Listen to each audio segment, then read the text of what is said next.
शुक्लांबरधरं विष्णुं शशिवर्णं चतुर्भुजं प्रसन्नवदनं ध्यायेत् सर्वविघ्नोपशान्तये। व्यासं वसिष्ठनप्तारं शक्तेः पौत्रमकल्मषं पराशरात्मजं वन्दे शुकतातं तपोनिधिं।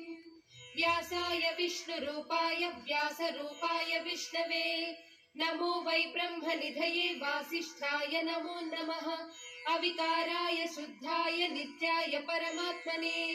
सदैकरूपरूपाय विष्णवे सर्वजिष्णवे यस्य स्मरणमात्रेण जन्म संसारबन्धनात् विमुच्यते नमस्तस्मै विष्णवे प्रभविष्णवे। ॐ नमो विष्णवे प्रभविष्णवे। श्रीवैशम्पायन उवाच श्रुत्वा धर्मानशेषेण पावनानि च सर्वशः युधिष्ठिरश्चान्तनवं पुनरेवाभ्यभाषत। युधिष्ठिर उवाच किमेकं दैवतं लोके किं वाप्येकं परायणं स्तुवन्तः कमर्चन्तः प्राप्नुयुर्मानवाः शुभम्। को धर्मः सर्वधर्माणां भवतः परमो मतः किं जपन्मुच्यते जन्तुर्जन्म संसारबन्धनात्। श्रीभीष्म उवाच जगत्प्रभुं देवदेवमनन्तं पुरुषोत्तमं स्तुवन्नाम सहस्रेण पुरुषः सततोत्थितः तमेव चार्चयन् नित्यं भक्त्या पुरुषमव्ययम् ध्यायन् स्तुवन्नमस्यस्य यजमानस्तमेव च। अनादिनिधनं विष्णुं सर्वलोकमहेश्वरं लोकाध्यक्षं स्तुवन्नित्यं सर्वदुःखातिगो भवेत्। ब्रह्मण्यं सर्वधर्मज्ञं लोकानां कीर्तिवर्धनम् लोकनाथं महद्भूतं सर्वभूतभवोद्भवम् येष मे सर्वधर्माणां धर्मोऽधिकतमो मतः यद्भक्त्या पुण्डरीकाक्षं स्तवैरर्च्यन्नरः सदा। परमं यो महत्तेजः परमं यो महत्तपः परमं यो महद्ब्रह्म परमं यः परायणम्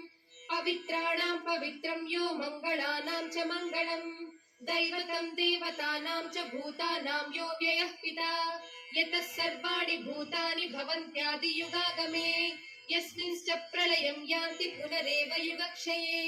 तस्य लोकप्रधानस्य जगन्नाथस्य भूपते विष्णोर्नाम सहस्रं मे शृणु पापभयापहम्। यानि नामानि गौणानि विख्यातानि महात्मनः ऋषिभिः परिगीतानि तानि वक्ष्यामि भूतये। विष्णोर्नाम सहस्रस्य वेदव्यासो महान् ऋषिः छन्दोऽनुष्टुप् तथा देवो भगवान् देवकीसुतः अमृतांशोद्भवो बीजं शक्तिर्देवकी नन्दनः त्रिसामा हृदयं तस्य शान्त्यर्थे विनियुज्यते। विष्णुं जिष्णुं महाविष्णुं प्रभविष्णुं महेश्वरम् अनेकरूपदैत्यान्तं नमामि पुरुषोत्तमम्। अस्य श्रीविष्णोर्दिव्यसहस्रनाम स्तोत्र महामन्त्रस्य श्रीवेदव्यासो भगवान् ऋषिः अनुष्टुप् छन्दः श्रीमहाविष्णुः परमात्मा श्रीमन्नारायणो देवता अमृतांशोद्भवो भानुरिति बीजम् देवकी नन्दन स्रष्टेति शक्तिः उद्भवक्षोभणो देव इति परमो मन्त्रः शङ्खबृन्नन्दकी चक्रीति कीलकम् शाङ्गधन्वा गदाधर इत्यस्त्रम् रथाङ्गपाणिरक्षोभ्य इति नेत्रम् त्रिसामः सामगः सामेति कवचम् आनन्दं परब्रह्मेति योनिः ऋतुः सुदर्शनः काल इति दिग्बन्धः श्रीविश्वरूप इति ध्यानम् श्रीमहाविष्णुप्रीत्यर्थे श्रीसहस्रनाम जपे विनियोगः। ध्यानम् क्षीरोदन्वत्प्रदेशे शुचिमणिविलसत्सैकते मौक्तिकानां माला क्लुप्तासनस्तस्फटिकमणिनिभैर्मौक्तिकैर्मण्डिताङ्गः शुभ्रैरभ्रैरदभ्रैरुपरि विरचितैर्मुक्तपीयूषवर्षैः आनन्दीनः पुनीयादरिनलिन गदा शङ्खपाणिर्मुकुन्दः भूपादौ यस्य नाभिर्वियदसुरनिलश्चन्द्रसूर्यौ च नेत्रे कर्णावासः शिरोद्यौर्मुखमपि दहनो यस्य वास्तेयमब्धिः अन्तस्थं यस्य विश्वं सुरनरखगो भोगि गन्धर्वदैत्यैः चित्रं रम्यते तं त्रिभुवन वपुषं विष्णुमीशं नमामि। ॐ नमो भगवते वासुदेवाय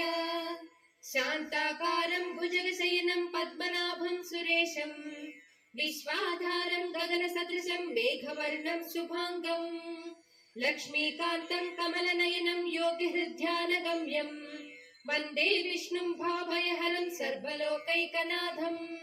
मेघश्यामं पीतकौसेयवासं श्रीवत्सान्तं कौस्तुभोद्भासिताङ्गं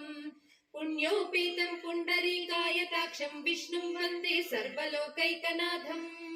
नमः समस्तभूतानाम् आदिभूताय भूभृते अनेकरूपरूपाय विष्णवे प्रभविष्णवे सशङ्खचक्रं सकिरीटकुण्डलं सपीतवस्त्रं सरसीरुहेक्षणम् सहारवक्षस्थलशोभिकौस्तुभं नमामि विष्णुं शिरसा चतुर्भुजम् छायायां पारिजातस्य हेमसिंहासनोपरि आसीनमम्बुदश्याममायताक्षमलङ्कृतम् चन्द्राननं चतुर्बाहुं श्रीवत्साङ्कितवक्षसं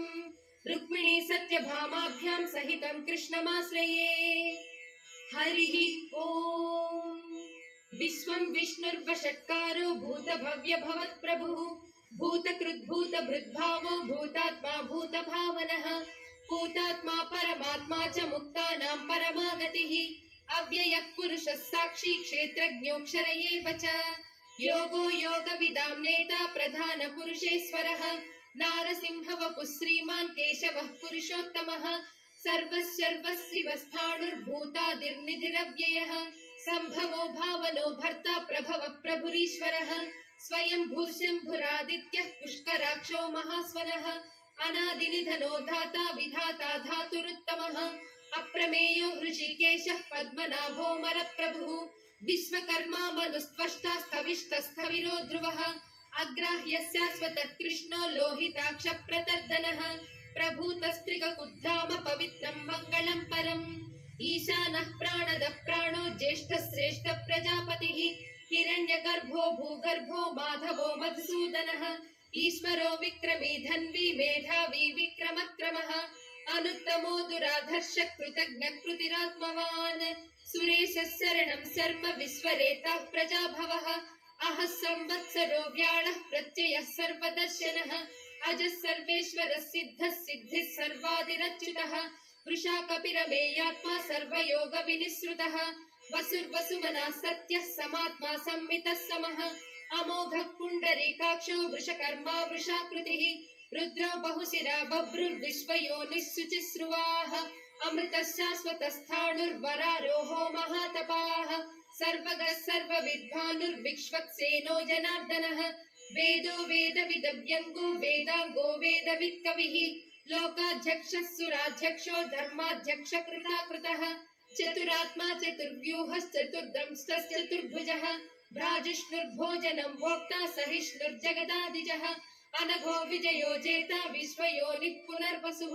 उपेन्द्रो वामनः प्रांशुरमोघः सुचिरूर्जितः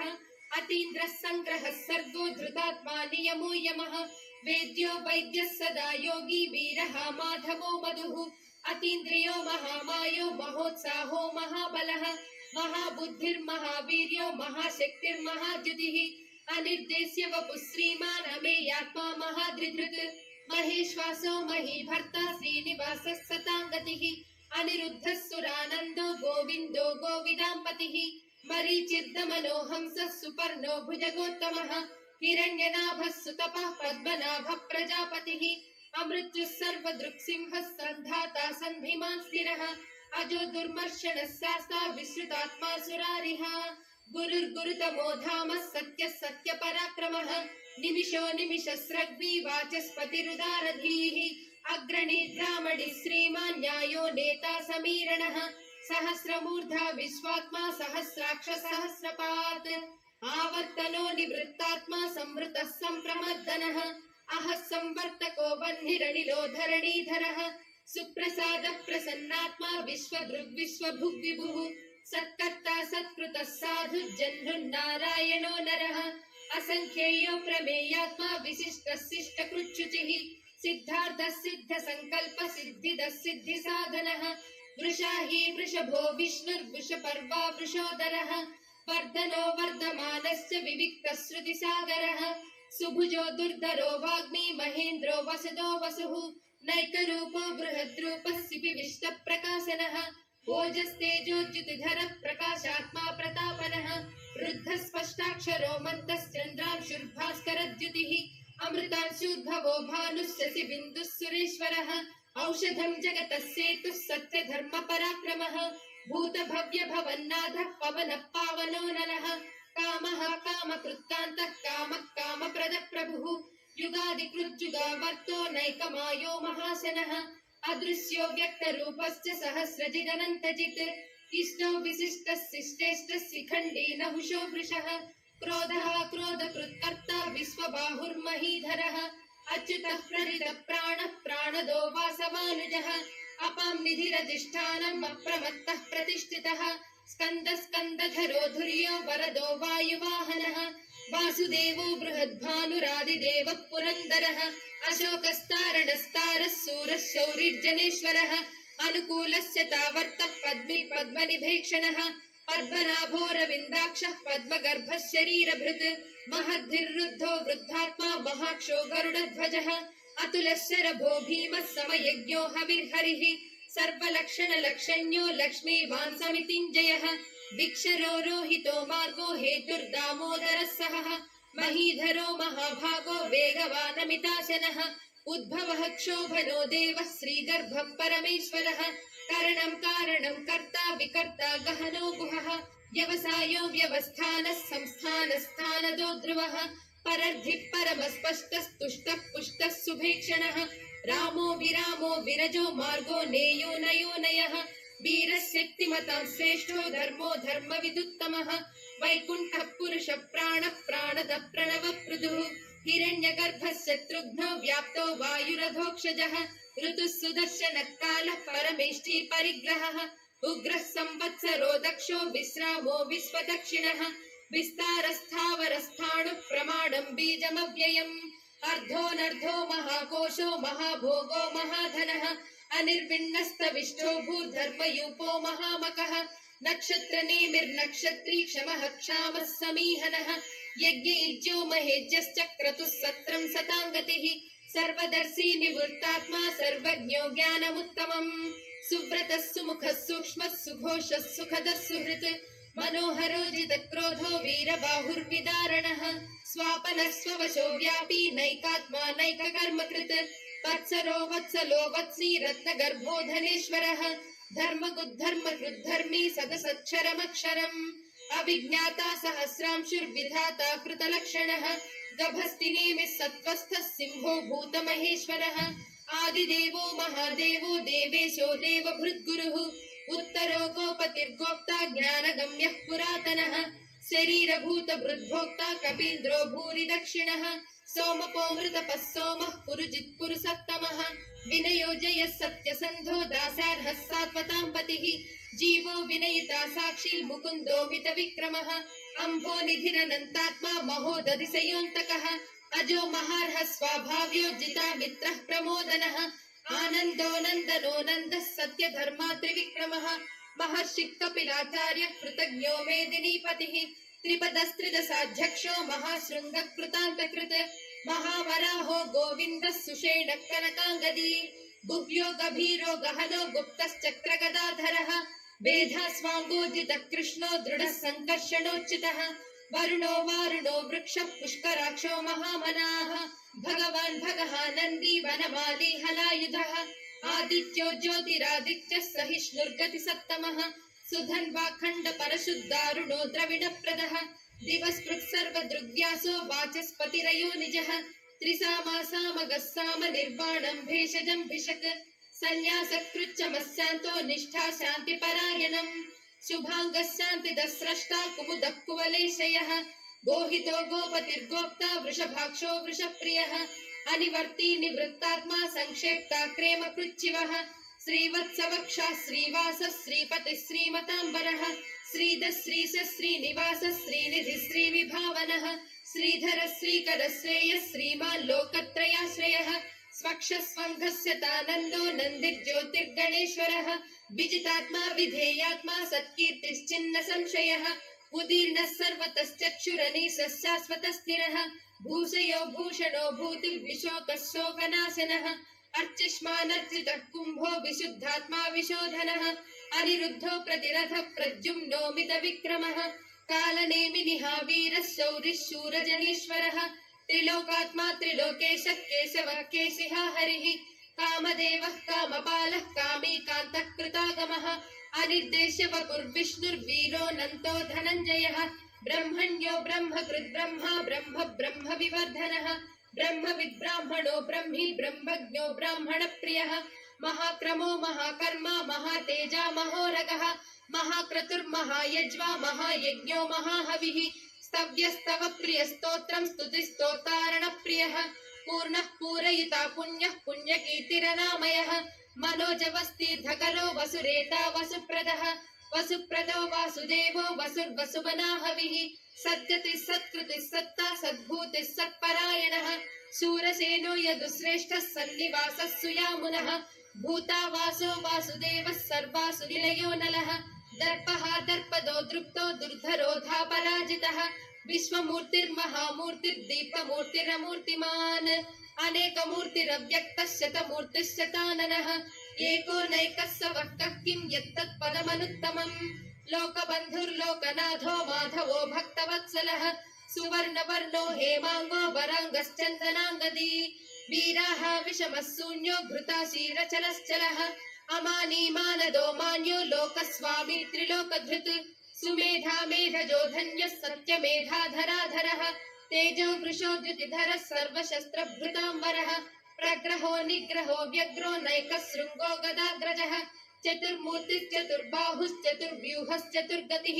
चतुरात्मा चतुर्भावः चतुर्वेदविदेकपात् समावर्तो निवृत्तात्मा दुर्जयो दुरतिक्रमः दुर्लभो दुर्गमो दुर्गो दुरावासो दुरारिः शुभांगो लोकसारंगः सुतन्तुस्तन्तुवर्धनः इन्द्रकर्मा महाकर्मा कृतकर्मा कृतागमः उद्भवः सुन्दरः सुन्दो रत्ननाभः सुलोचनः अर्को वाजसनिःशृङ्गी जयन्तः सर्वविजयी सुवर्णबिन्दुरक्षोभ्यः सर्ववागीश्वरेश्वरः महाह्रदो महागर्तो महाभूतो महानिधिः कुमुदः कुन्दरः कुन्दः पर्जन्यः पावनो निलः अमृतांशो मृतवपुः सर्वज्ञः सर्वतोमुखः सुलभः सुव्रतः सिद्धः शत्रुजित् शत्रुतापनः व्यग्रोधोदुम्बरोऽश्वत्थश्चाणूरान्ध्रनिषूदनः सहस्रार्चिः सप्तजिह्वः सप्तैधा सप्तवाहनः अमूर्तिरनघोचिन्त्यो भयकृद्भयनाशनः अणुर्बृहत्कृशस्थूलो गुणभृन्निर्गुणो महान् अधृतस्वधृतः साश्च प्रवंशो वंशवर्धनः भारभृत्कथितो योगी योगीशः सर्वकामदः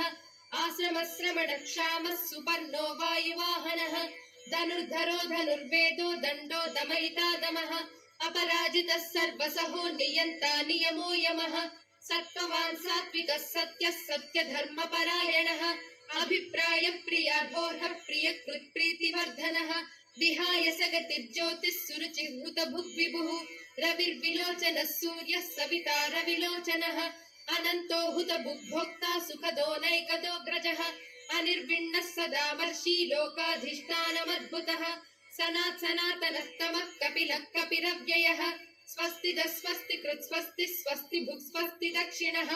अरौद्रकुण्डली चक्री विक्रम्योर्जितशासनः शब्दादिगः शब्दसः शिशिरः सर्वरीकरः अक्रूरः पेशलो दक्षो दक्षिणः क्षमिनाम्बरः विद्वत्तमो वीतभयः पुण्यः श्रवणकीर्तनः उत्तारणो दुष्कृतिः पुण्यो दुःस्वप्ननाशनः वीरः रक्षणः सन्तो जीवनं पर्यवस्थितः अनन्तरूपोऽनन्तश्रीर्जितमन्युर्भयापहः चतुरस्रो गभीरात्मा विदिशो व्यादिशो दिशः अनादिर्भूर्भुवो लक्ष्मी सुवीरो रुचिराङ्गदः जननो जनजन्माधिर्भीमो भीमपराक्रमः आधारनिलयो धाता पुष्पहास प्रजागरः ऊर्ध्वगः सत्पदाचारः प्राणदः प्रणवप्रणः प्रमाणं प्राणनिलयः प्राणभृत् प्राणजीवनः तत्त्वं तत्त्वविदेकात्मा जन्म मृत्युजरातिगः भूर्भुवः स्वस्तरुस्सारः सविता प्रपितामहः यज्ञो यज्ञपतिर्यज्वा यज्ञाङ्गो यज्ञवाहनः यज्ञभृद्यज्ञकृत्यग्नि यज्ञभुग्यज्ञसाधनः यज्ञान्तकृत्यज्ञगुह्यमन्नमन्नादयेव च आत्मयोनिः स्वयं जातो वैखानः सामगायनः देवकी नन्दनः स्रष्टा क्षितिः सप्पापनाशनः शंख बृन्नन्दकी चक्री शांग धन्वा गदाधरः रथांगपाणि रक्षोभ्यः सर्व प्रहरणायुधः श्री सर्व प्रहरणायुध ओम नमः इति वनमाली गजेशांगी शंखी चक्री च नन्दकी श्रीमान् नारायणो विष्णुर्वासुदेवोऽभिरक्षतु वनमाली गजेशांगी शंखी चक्री च नन्दकी श्रीमान् नारायणो विष्णुर्वासुदेवोऽभिरक्षतु वनमाली गजेशांगी शंखी चक्री च नन्दकी श्रीमान् नारायणो विष्णुर्वासुदेवोऽभिरक्षतु इतीदं कीर्तनीयस्य केशवस्य महात्मनः नाम्नां सहस्रं दिव्यानामशेषेण प्रकीर्तितम् य इदं शृणुयात् नित्यं यश्चापि परिकीर्तयेत्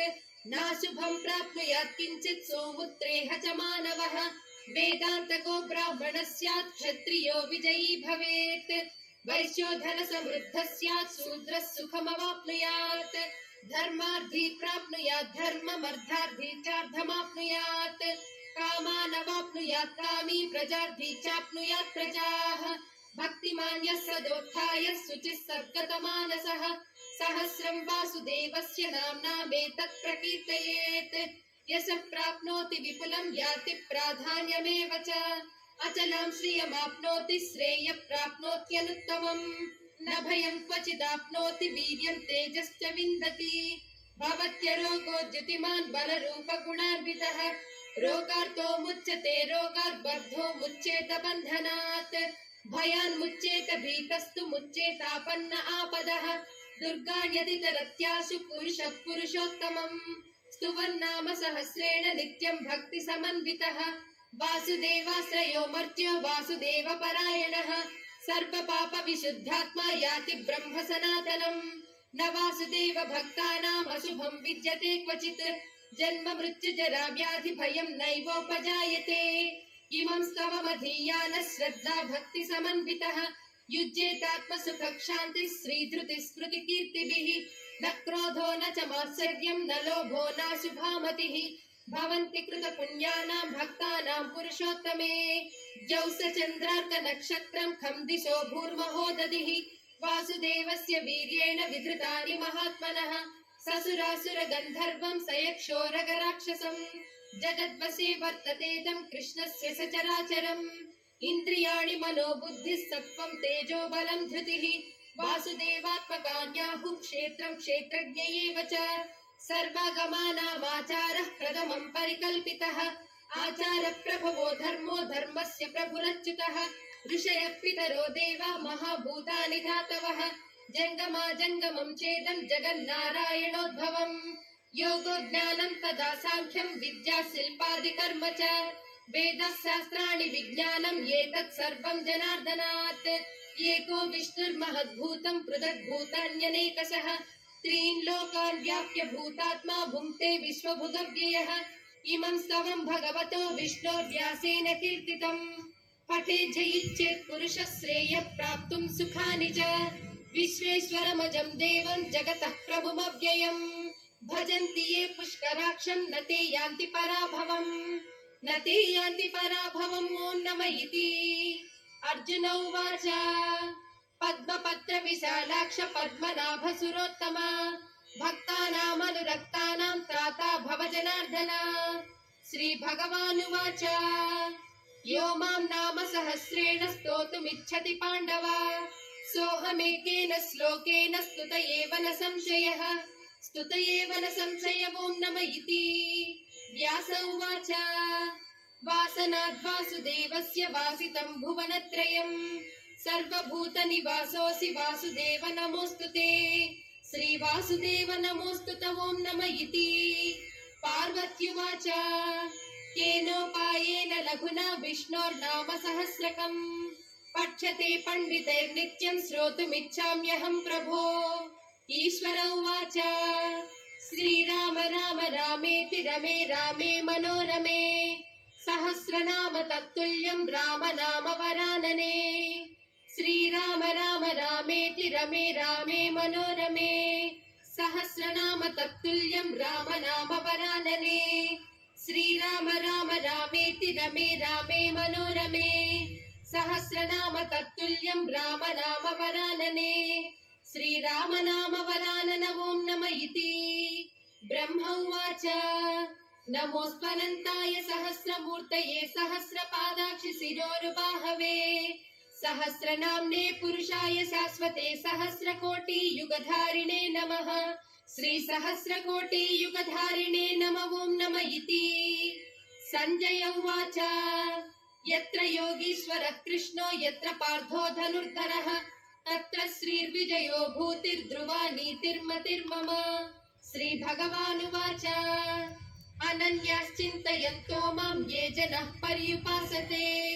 तेषां नित्याभियुक्तानां योगक्षेमं वहाम्यहम्